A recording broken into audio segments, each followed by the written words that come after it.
كريستيانو رونالدو ازاي بدأ من الصفر او من تحت الصفر حرفيا؟ واصول كريستيانو ايه؟ وبدأ فين؟ وبدأ ازاي؟ وايه مشكلته مع ابوه؟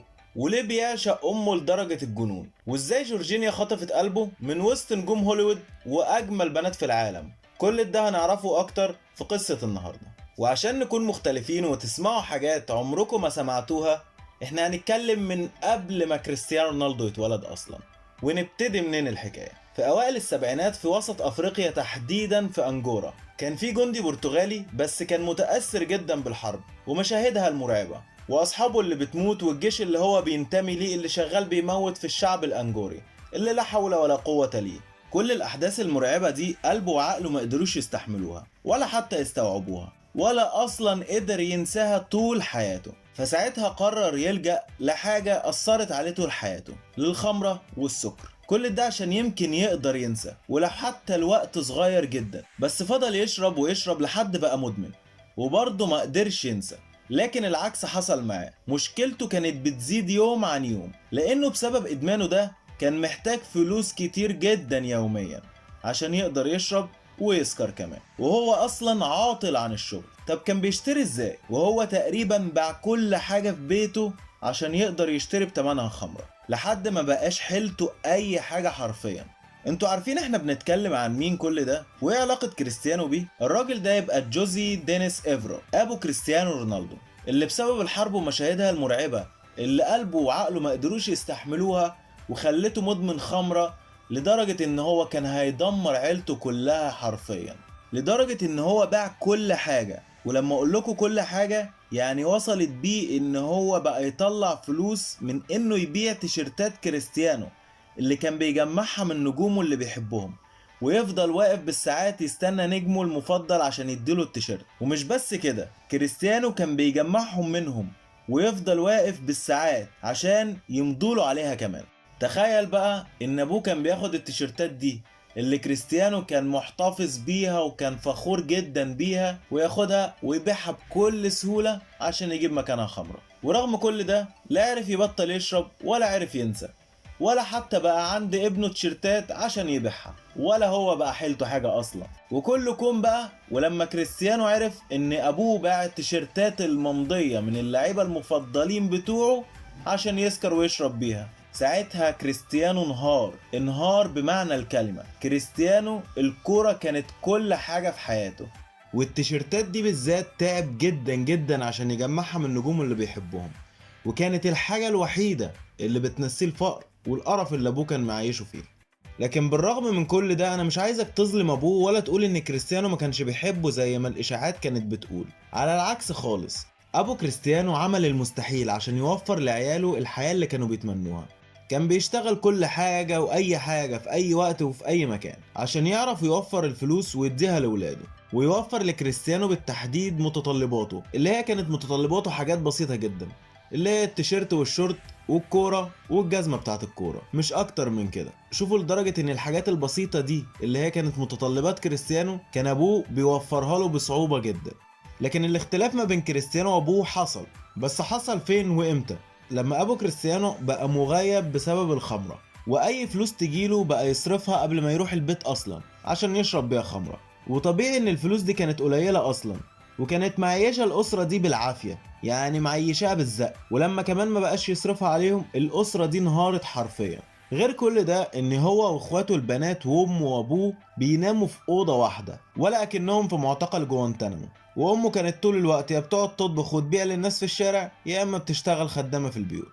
ووسط بقى كل ده كريستيانو كان بيقضي يومه كله في الشارع تقريبا، وبيعمل الحاجة الوحيدة اللي بيحبها وبتهون عليه، وما كانش حد بيسأل عليه انت بتعمل ايه ولا كنت فين ولا جيت منين. لكن هو من كتر حبه في الكورة واصراره ان هو يوصل انضم للنادي المحلي اللي موجود في بلدهم او قريتهم، حاجة كده زي مراكز الشباب عندنا.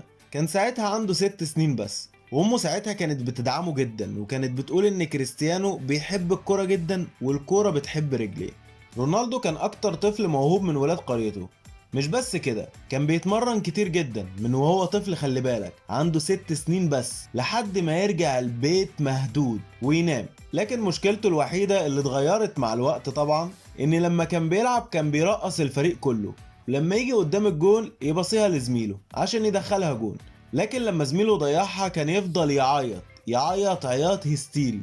كان بيعيط عشان الكورة اللي تعب فيها وعدى الفريق كله عشان يباصيها قدام الجون، زميله بكل سهولة ورعونة يضيعها ويشوطها بره. تخيل بقى، هو الطفل ده هو كريستيانو اللي بنقول عليه أناني دلوقتي، كان بيعمل كل حاجة عشان يجي جول وفريقه يكسب. أيوة، للدرجة دي كريستيانو كان عارف إن الكورة هي أمله الوحيد إن تنتشله من الفقر والعيشة اللي هو كان عايش فيها، وإنها برضو أمله الوحيد اللي يخليه يريح أمه من شغل البيوت وبيع الأكل في الشارع للناس. وكانت برضو أمله اللي معرفش يحققه إنه يعالج أبوه من الإدمان. من الآخر كده، هي الظروف دي اللي عملت قصة أسطورة كرة القدم كريستيانو رونالدو.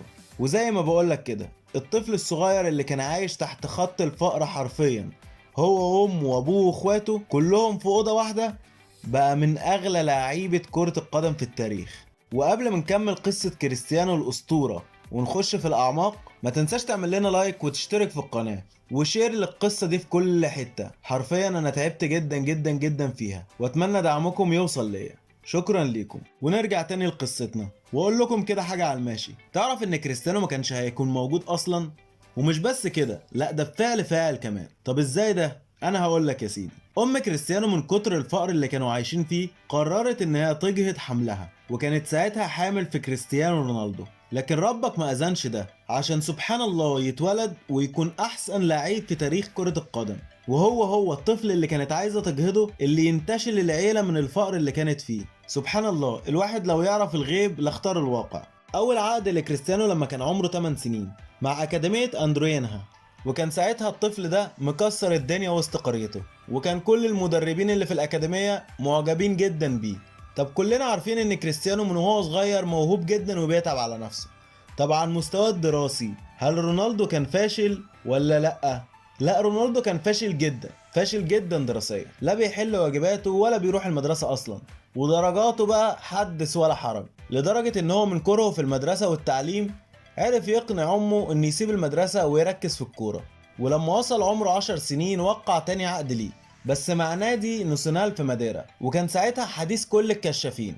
لكن رونالدو مشى ورا حلمه وصدقه، ولما كان عنده 12 سنة بس أخد أجرأ قرار في حياته، والقرار ده هو اللي طلعه للنور. هو قرار مفيش طفل ممكن يعمله أبدا. ساب عيلته وبلده وصحابه وكل ما ليه وسافر للشبونة عشان يقدم في اختبارات الأداء لنادي العاصمة سبورتنج لشبونة، وهم زي ما صدقوا من أول الاختبارات على طول وافقوا عليه، ووقعوا معاه عقد بكام بقى؟ 1500 استرليني. سبحان الله، دلوقتي بيقبض حوالي 30 مليون.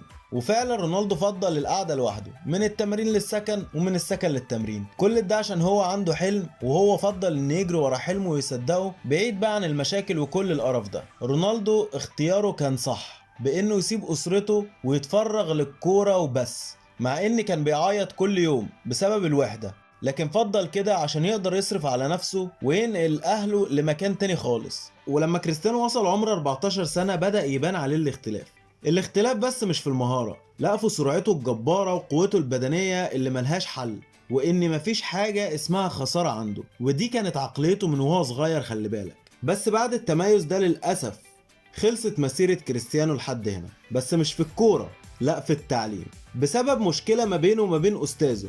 وبيقول كريستيانو ان أستاذه أهانه وهزقه، علشان كده كريستيانو رد عليه الإهانة. لكن في الحقيقة رونالدو كان بيدور على أي حجة عشان يسيب المدرسة، لأنه لا كان بيطيق المدرسة ولا التعليم ولا المدرسين أصلا، هي الكورة وبس. ومن ساعتها لا شاف المدرسة ولا كمل تعليمه نهائيا.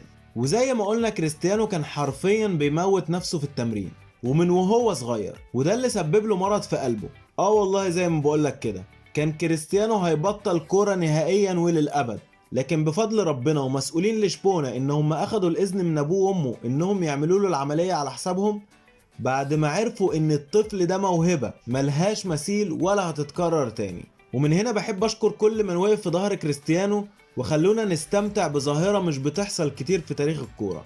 وبعد ما اهل كريستيانو وافقوا الحمد لله ان هم يعملوا العملية دي كانت بالليزر. استخدموا الليزر لتعزيز مسارات الدم في القلب، وده اللي خلى الدورة الدموية تشتغل تاني بصورة طبيعية. كل ده وكريستيانو كان طفل لسه عنده 15 سنة. 15 سنة وتحمل نتيجة ان ممكن العملية تفشل، وان لا قدر الله كريستيانو كان ممكن يموت فيها، لكن هو اصر ان هو يستحمل ويتحمل نتيجة يا فشل يا نجاح العملية، لان هو ما كانش شايف غير ان الكرة هي امله الوحيد ان هو ممكن يعيش عشانها، لان هي اللي هتديله امل في الحياة. ولما كمل 16 سنة كريستيانو تصعد لأول مرة للفريق الأول. 16 سنة وبيلعب مع الفريق الأول، وده بعد ما طلب المدرب لاسد بلوني بعد ما شاف مهاراته الخرافية مع فريق الشباب. ولعب ساعتها رونالدو سنتين مع الفريق الأول في لشبونة، ومن 31 مباراة جاب 15 جون وصنع 6 أهداف. وكان ساعتها كريستيانو بيلعب على الجناحين وساعات بيلعب في قلب الهجوم. وهنا يجي يوم الموعد المنتظر في 2003 يوم 6/8 بالتحديد. ايوه هو ده اليوم اللي اتولد رونالدو في تاريخ الاساطير، واللي من ساعتها حفر اسمه بالذهب ومنزلش لحد دلوقتي من المكان اللي هو فيها. يا عم انجز، حصل ايه في اليوم ده؟ شوقتكم مش كده؟ انا هقولك، كمل انت بس معايا. في اليوم ده يا سيدي كان في ماتش عادي جدا، ماتش ودي ما بين سبورتنج لشبونة ومانشستر يونايتد. ساعتها كان في مدرب جديد لسه ماسك الفريق، وكان معجب بالشاب الصغير اللي اسمه كريستيانو وعايز يديله الفرصة، وخلاه يبدأ أساسي قدام مانشستر يونايتد في الماتش ده. هتقولي لي يا عم احنا عارفين ان كريستيانو عمل قدام مانشستر يونايتد ماتش للتاريخ وعشان كده راح. انا هقول لك حاجة انت ما تعرفهاش. عارفين بقى المدرب ده اسمه ايه؟ المدرب ده يا سيدي هو فرناندو سانتوس. ايوه مدرب منتخب البرتغال الحالي اللي هو طلع كريستيانو رونالدو للنور واداله الثقه، وساعتها قال له انزل قدام اليونايتد طلع كل اللي عندك، انا عارف ان عندك كتير جدا. عشان فعلا كريستيانو ينزل ساعتها ويمسح حرفيا بمدافعين اليونايتد الارض وياخد كل الاضواء من النجوم. الولد الصغير ده اللي بيعمل كده من ترقيص ماشي لكباري ماشي لكل حاجه ممكن تتعمل في الماتش ده كريستيانو عملها. وساعتها فازت لشبونة بالثلاثة على اليونايتد، وكل ده كان السبب الشاب الصغير اللي اسمه كريستيانو رونالدو، عشان ساعتها كل الأضواء تنصب على كريستيانو. بس أهم ضوء فيهم كلهم اللي رونالدو برضو عرف يخطفه هو الداهية أسطورة التدريب السير أليكس فيركسون. وفعلا بعد المباراة دي على طول يطلب فيركسون طلب مباشر، أنا عايز الولد ده دلوقتي يجي بأي تمن، لازم يجي في أسرع وقت قبل ما يتخطف مننا ونخسر موهبة هتغير تاريخ كرة القدم. وفعلا قد كان. يوم 12/8/2003 بعد 6 أيام بس يوقع كريستيانو رونالدو مع مان يونايتد بصفقة تمنها 17 مليون باوند عشان يكون أغلى لاعب في السن ده في تاريخ كرة القدم الإنجليزية كلها. وساعتها رونالدو طلب رقم 28. طب اشمعنى رقم 28؟ ببساطة عشان الرقم ده اللي كان بيلبسه في لشبونة. السير قال له لأ، احنا جايبينك نجم وانت هتكون نجم، وهنديلك رقم اساطير اليونايتد، رقم الاسطوره ديفيد بيكهام اللي كان ساعتها لسه ماشي لريال مدريد قبلها بشهرين، وجورج بيست وديفيد كانتونا واساطير كتير. رونالدو ساعتها اتصدم، انا هلبس رقم 7؟ ده لسه بيكهام رايح مدريد مفيش 42 يوم اصلا، بس ازاي انا هلبس الرقم ده؟ السير ساعتها قال له انت هتكون افضل من كل دول. وفعلا قد كان. رونالدو ساعتها بدأ يطور من نفسه اكتر واكتر، مش بس فنيا، لا رونالدو عمل كذا عملية تجميل في اسنانه وفي وشه عشان يكمل بقى نجوميته وتجري وراه الاعلانات بصفته لاعب موهوب وشاب فعلا وسيم. وطبعا كلنا عرفنا رونالدو من مان يونايتد وقد ايه بدع هناك. طب تعالى معايا اقول لك رونالدو عمل ايه مع مان يونايتد خلال 6 سنين. عد بقى معايا يا سيدي. اولا كده افضل لاعب في العالم سنة 2008، لاعب السنة في انجلترا موسم 2006-2007 و2007-2008، هداف الدوري الانجليزي موسم 2007-2008 ب31 هدف، وهداف دوري ابطال اوروبا في نفس الموسم برضه ب8 اهداف، بطل دوري ابطال اوروبا موسم 2007-2008 وبطل الدوري الانجليزي 3 مرات على التوالي 2007 و2008 و2009، وبطل كاس العالم للانديه 2009، والحذاء الذهبي الموسم 2007-2008، بطل كاس انجلترا 2004، افضل صانع العاب لموسم 2006-2007. يعني باختصار كده مفيش موسم رونالدو ما عملش فيه حاجه، سواء بقى القاب او هداف او افضل لاعب. وايه كل ده وهو لسه في اليونايتد، يعني 1% بس من القاب رونالدو. ورونالدو لعب مع اليونايتد 292 مباراة، جاب 118 هدف وصنع 69 اسيست. نيجي بقى لسنة 2009 في نهائي دوري ابطال اوروبا ما بين برشلونة واليونايتد، عشان برشلونة يكسب البطولة ويغلب اليونايتد 2-1. ساعتها الريال كان راصد كريستيانو من زمان واختار الوقت المناسب عشان يتعاقد معاه، هي وقت الهزيمة طبعا، مع أفضل لاعب في العالم ساعتها كريستيانو رونالدو بأعلى صفقة في التاريخ ساعتها، وفضلت متربعة على العرش ده وقت طويل جدا، وهي 94 مليون يورو. نيجي بقى لرونالدو في ريال مدريد. رونالدو كان جبار. جبار ايه بس؟ رونالدو في ريال مدريد كسر ارقام تاريخ اساطير مدريد كلهم. ارقام ايه بس؟ رونالدو كسر ودمر وخرب رونالدو كان حرفيا بيطلع نار من بقه، هان كل فرق اوروبا وكل ارقام لعيبه العالم كلها. لا مش بس كده، رونالدو ارقامه عدت ارقام انديه من عمالقه اوروبا، لا وبكتير جدا. من الاخر كده رونالدو خد كتاب التاريخ وكتب كتاب تاريخ جديد لكرة القدم اسمه كريستيانو رونالدو. طب تعالى معايا شوف كده، رونالدو لعب مع الريال 438 مباراة، جاب كام؟ 450 هدف. والله زي ما بقولك كده، رونالدو جاب اكتر ما لعب. مع رونالدو صدق اللي المستحيل يحصل. ومش بس كده، لا صنع 132 هدف. تعالى بقى نشوف القاب صاروخ ماديرا.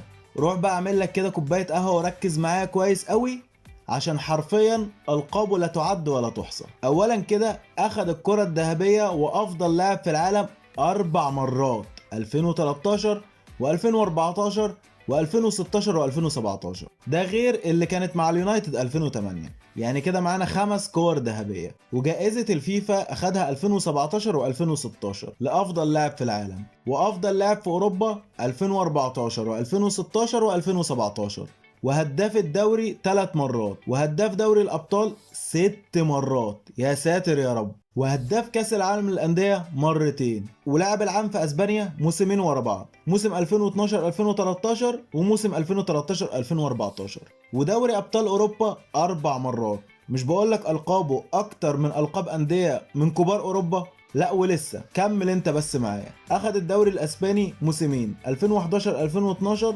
و2016 2017، وكاس ملك اسبانيا مرتين 2011 و2014، وكاس السوبر الاسباني مرتين، وكاس العالم للانديه 3 مرات 2014 و2016 و2017، وكاس السوبر الاوروبي 3 مرات، وجائزة الحذاء الذهبي 3 مرات.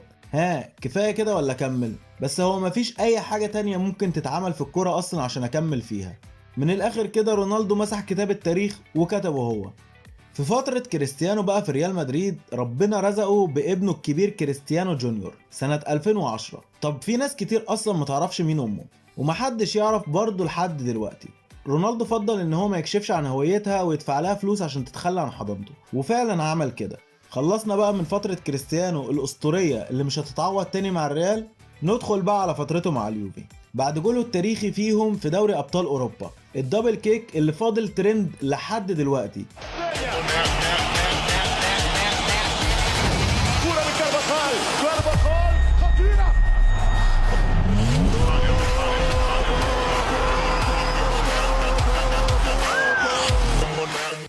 وكل الناس بتحسب حلاوة الدبل كيك لأي لاعب على ميزان كريستيانو رونالدو، والدبل كيك ده خلى جماهير اليوفي تقف وتسقف له وهم طالعين من نص نهائي البطولة.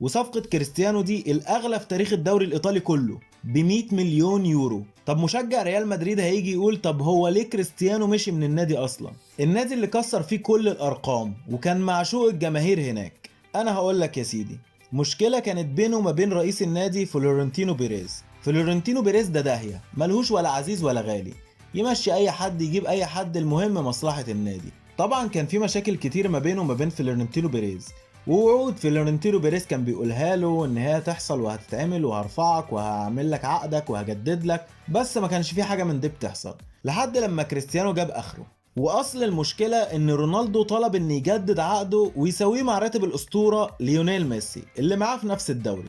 طبعا بيريز رفض بدون نقاش بسبب ان هو شاف ان رونالدو طماع، خصوصا ان كان مجدد له عقده من سنه واحده بس قبليها. يعني هو انا هجدد لك كل سنه ولا ايه يا رونالدو؟ وبيريز اصلا معروف ان هو ما عندوش ولا عزيز ولا غالي زي ما قلت لكم، اللي هو ده اللي عندي، لو عاجبك مش عاجبك اتكل على الله، الباب يفوت جمل، وامشي زي ما مشيت راموس وكاسياس وزيدان اللي هم ادوا للنادي كتير برضه، بس مشاهم بطريقه مخزيه جدا. وفعلا مشي رونالدو في صيف 2019. طب رونالدو كبر ومستواه نزل وشطب فعلا زي ما بيقولوا؟ لا والله، رونالدو عمل اللي عليه وزياده مع اليوفي. لعب كام؟ 134 مباراه، سجل 101 هدف وصنع 22 اسيست. جوائز رونالدو بقى مع السيدة العجوز كانت أسطورية بالنسبة للاعب عنده 34 سنة. رونالدو أخد لقبين دوري الإيطالي وكاس إيطاليا مرة، وكاس السوبر الإيطالي مرتين، وهداف الدوري الإيطالي مرة موسم 2020-2021 ب 29 هدف. المشكلة إن كله كان بينتقد رونالدو عشان ما جابش دوري الأبطال، مع إن هو عمل اللي عليه كله وزيادة كمان. يعني مثلا فريقه لما كان خسران من اتلتيكو مدريد في الذهاب ويرجع هو حرفيا لوحده اللي كان بيلعب في المباراة بهاتريك ويصعد فريقه للدور اللي بعديه، وهكذا وهكذا وهكذا. رونالدو كان هو هداف فريقه في دوري الابطال كل سنة. طب الراجل يعمل ايه اكتر من كده؟ ايد لوحدها ما بتسقفش. مش مشكلته خالص العقدة اللي عند اليوفي من سنة 1996، يعني من مواليدي انا شخصيا. رونالدو مش هيفك اللعنة دي لوحده، هو مش ساحر اصلا. وبعد كل ده رونالدو تعب من قلة التقدير، ومشروع اليوفي اللي وهموه بيه اللي هو مش راضي يتطور ابدا، ومش بيجيبوا اصلا لعيبة يقدروا يساعدوا اسطورة التهديف او مكنة الاهداف اللي ما بتتوقفش، كريستيانو رونالدو. ويمشي رونالدو بعد 3 سنين عشان يرجع لحضن فريقه اللي شهره واللي لمعه واللي وراه النجومية عشان يكون فيه، ويفضله عن غريمه مانشستر سيتي، مع ان عرض مانشستر كان احسن ومشروع افضل، بس هو فضل مشروع مانشستر يونايتد عشان نفضل لحد دلوقتي نستمتع بالاسطورة الحية كريستيانو رونالدو. طبعا كريستيانو قدم اول موسم ليه مع مانشستر يونايتد بالنسبة للاعب عنده 37 سنة كان هو تقريبا هداف الفريق، وهو اللي كان بيصنع كل الاهداف، يعني عمل كل حاجة في الكورة. وكريستيانو عمل اللي عليه جدا الموسم ده، بس ما كانش في حد بيساعده اصلا في الفريق. حتى برونو فرنانديز اللي كان مكسر الدنيا قبل ما كريستيانو يجي مستواه بقى تحت الصفر. المشكلة ما كانتش فيه خالص، وزي ما قلنا برضو ايد لوحدها ما تسقفش. راجل عنده 37 سنة وهداف فريقك، جيب له لعيبة تقدر تساعده وتشيله عشان يقدر يقوم بمانشستر يونايتد. وطبعا زي ما احنا عارفين دلوقتي المشاكل اللي ما بين كريستيانو رونالدو ومانشستر يونايتد ان هو عايز يمشي وعايز يكمل مسيرته الاسطورية في دوري الابطال ويفضل الهداف التاريخي لدوري الابطال. هنشوف اللي هيحصل مع كريستيانو في مانشستر، بس انا اتمنى شخصيا ان كريستيانو يقدر يقوم مانشستر يونايتد لوحده ويرجعها تاني لمجدها. تعالوا بقى نشوف كريستيانو عمل ايه مع منتخب البرتغال، او منتخب البرتغال اللي رونالدو خلاه من منتخب متوسط الى افضل منتخب في العالم، بس عشان كان في لعيبة بتطلع كل اللي عندها.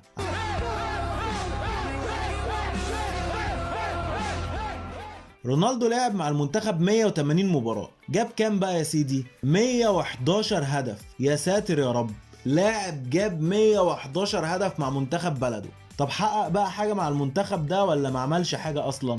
طبعا رونالدو حقق اهم بطولة في تاريخ البرتغال كلها، اللي هي ما حصلتش اصلا وما ظنش انها ممكن تحصل تاني بعد كريستيانو. هي بطولة كاس اوروبا 2016، وبعدها في 2019 حقق اول نسخة من بطولة دوري الاوروبية، وهو لاعب العام في البرتغال 10 سنين ورا بعض، رقم مستحيل يحصل تاني نهائيا. وهو الهداف التاريخي لبطولة اليورو ب 14 هدف وصنع 9 اسيست، ولعب 4 كؤوس عالم، سجل 7 اهداف وصنع هدفين. رونالدو لحد دلوقتي سجل 790 هدف وصنع 270 هدف في كام؟ في 1081 مباراة، عشان يكون اعلى لاعب في التاريخ تسجيلا للاهداف ويكسر رقم الاسطورة بيليه. من الاخر كده في لاعبين كتير حلوين قوي واساطير كتير، لكن في اسطورة حية لحد دلوقتي بتكسر كل ارقامها وبتغير مجرى التاريخ، هو اسمه كريستيانو رونالدو. في النهاية اتمنى القصة تكون عجبتكم، واتمنى من كل قلبي تكافئوني بالمجهود اللي عملته في اعداد الفيديو ده باللايك والشير في كل مكان، وما تنسوش تشتركوا في القناة. وشكرا لكم جدا.